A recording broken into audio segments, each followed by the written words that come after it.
Welcome to our tutorial. This video will demonstrate how to handle outages in SaVoir. Outages are unavailability periods of a given subsystem. This applies to satellites, sensors, or ground station antennas. We also extend this concept to areas of interest.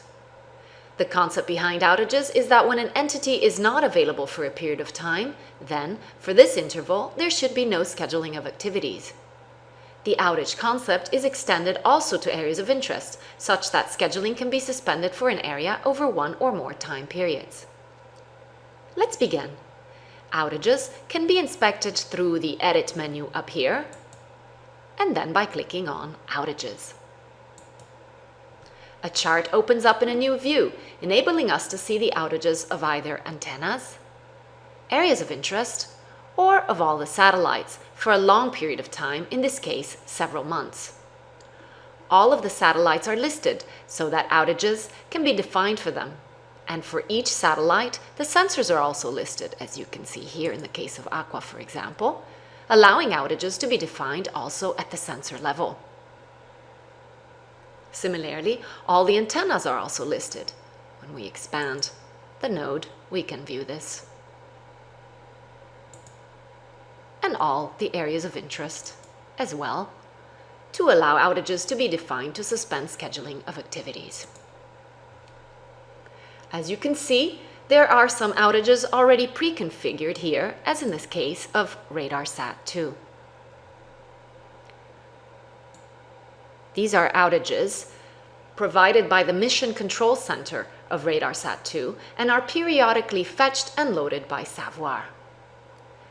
But let's go back to the map view, and let's consider an example by looking for a visibility analysis of a given antenna. Let's imagine that we want to make an acquisition on Argentina today. We can display the coverage of the Cordoba Argentina antenna by going on the Antennas pane here, and then clicking on Argentina Cordoba. As you can see, the antenna is now displayed on our map of the world. Let's now go back to the Satellites pane, and let's select a satellite from the default scenario. Let's say Aqua. Now in the calendar, we choose a period of 1 month, so the whole of May. We then generate satellite antenna visibilities for this time period by going to the Visibilities menu up here and selecting Antenna to Satellite. We are then given the analysis result for the requested period, and we obtain both a report chart, as you can see here, and a Gantt chart here. In the Gantt, we can see the visibility segments between the Cordoba antenna and the Aqua satellite. The timeline is not very clear because the visibility segments are drawn together with the shaded orbits and orbit numbers. But if we try to expand this a little bit, it becomes clearer, as you can see. And the visibility segments, are shown more clearly by right-clicking when positioned over the Passes node here with my cursor, and then selecting Group by Satellites. The segments are then shown separately from the orbit boundaries timeline. Now I would like to show an interesting feature in SaVoir, which will help to get a clearer picture of the data.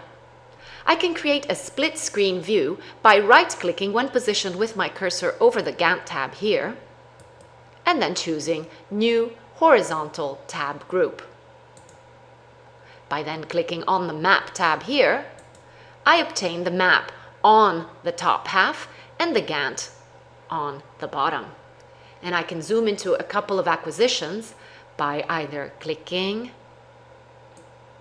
and dragging, as you can see here, or using the mouse wheel to zoom in.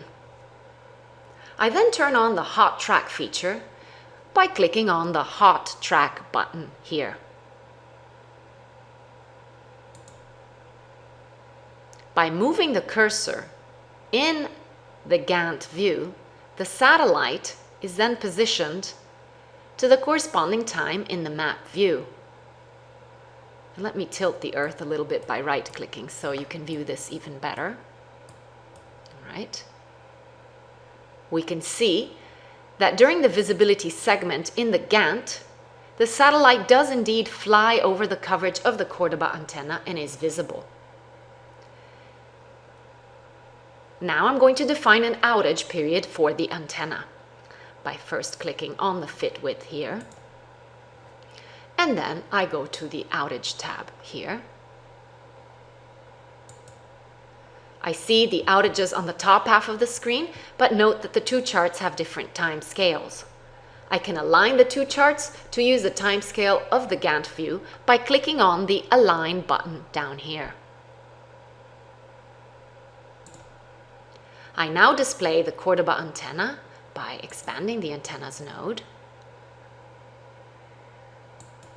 And I create an outage period using the new outage button here. On the line where Cordoba is listed, I click at the beginning and I drag with my cursor for a little bit to the end of the period that I want to create. This represents an outage period when the Cordoba antenna is unavailable. But in order to save this, we need to first click on the Commit button here. This point it's asking me, it's actually telling me that the new outage data has been saved, so I click OK. And then I go back to the Visibilities menu, up here again, and click on Antenna to Satellite once more. I will then obtain a new timeline in which the visibility segments have been removed during the outage period, and this will be shown in red here, as you can see. So that is all regarding the handling of system outages for the purpose of scheduling in SaVoir. Thank you for your attention.